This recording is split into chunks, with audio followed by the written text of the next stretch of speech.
All right, All right, Mark. let's talk about home equity. Talk Craig, about break it down for us. What is home equity? Home equity is the difference between the actual market value of your home, the current market value of your home, and what your indebtedness against that home is, what your mortgage balance would be, or first and second mortgages combined, or what have you. So you may have very little equity in your home. Some of you may have zero equity in your home, and maybe you're underwater. And a lot of people have a whole bunch of equity. What we want to share is, what are the things that make sense to use home equity on or with to do, and then what doesn't? What are they, Mark? Starting with. Okay, let's begin with an obvious one would be you can take home equity and you can invest it. This can be a risky proposition, folks, and it's something that you should not endeavor without speaking with a financial advisor. But there is a very strong case for, and we make it most weekends on this show, making sure that you have a diversified investment portfolio. And that means if you only have equity in your home, then you are fully invested in real estate. We recommend that you have a plethora of investments, maybe not a plethora, but you are diversified. That would mean you're in stocks, you're in bonds, you are potentially in real estate if it makes sense for you to own a home. But you have a financial plan and a financial advisor that guides you on this. So, potentially, a use of, if you've got significant home equity, well, the actual cost, as Craig mentioned, after the deductibility of that mortgage interest, can mean that you can really get a loan on a home where it's effectively costing you maybe 2.5%, 3%.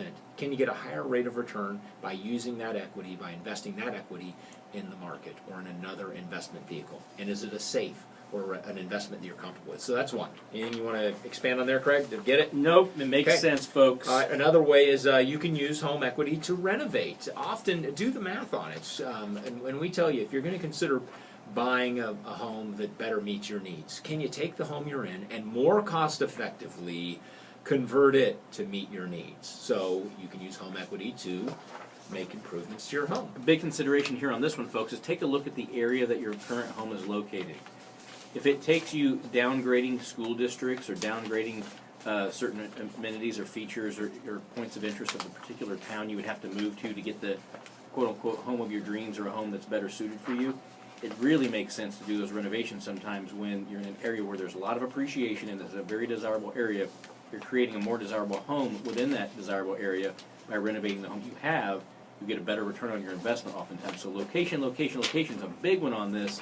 You don't want to renovate a home with a bunch of money that's in a bad location just because you don't want to move. You'd be better to go upgrade to a better location. So it's always, location's a big one in this, and people kind of forget about that. One of the reasons that I started early in my career when I was originating loans, started to become more passionate about making sure people had some form of financial plan, was I started, after a year or two, I started getting calls from clients I'd done mortgages for, and they're like, yeah, I need to borrow some money to pay for my kids' college. Should I get a second mortgage, or should I refinance and get the money there? And I started getting more and more of those calls, and suddenly I'm like, gosh, I should be asking these people before they need those funds, what are they doing at an early age so they don't have to tap into home equity strictly for the purposes of paying for college. But as I bring it up, equity can be a cost-effective way, if you didn't do that, if you didn't invest in the 529 plan, to pay for your kids' college education. But make sure you exhaust all other options that might be more affordable. Student loans, sometimes the rates on those, presently the rates on those, can be lower than even that after-tax deductibility effective rate of your mortgage interest. So consider that first. Also, Craig, you can use it as retirement income, as we mentioned earlier, in the form of potentially a reverse mortgage, or in the form of the form of cashing out to use those funds to potentially invest elsewhere, diversify, or just to live off of. And this is a big one where we have folks that don't want to move. I talk to people all the time that are retiring, or they are retired. They like where they live, they're close to a family, or they like their garden, or they like something about their neighborhood, including their neighbors. And then they say, well, gosh, I hope I can prolong this. We really can't afford in retirement to stay in this home for too long. But we want to try to ride it out as long as we can before we have to move. Let me tell you, folks, that's a bad strategy. Right. Pull the Band-Aid off now. Exactly. Because if the future's an unknown, you don't know whether a home's going to go up in value, go down in value, but it's going to be that much harder the longer you wait. The older you get, the harder it's going to be. It's better to start strategizing now when it comes to making that move, and if you can pull it off in the next year or two, you're better off. All right. Using home equity to pay off credit cards that you will potentially continue to use, or potentially charge those credit cards back up again.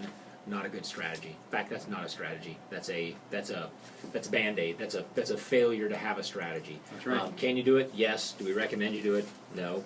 Also using home equity as your emergency fund. Nope. You have your emergency fund as your emergency fund, but can you use home equity if you're in a pinch? Most definitely you can. That's the beauty of having it. All right, folks.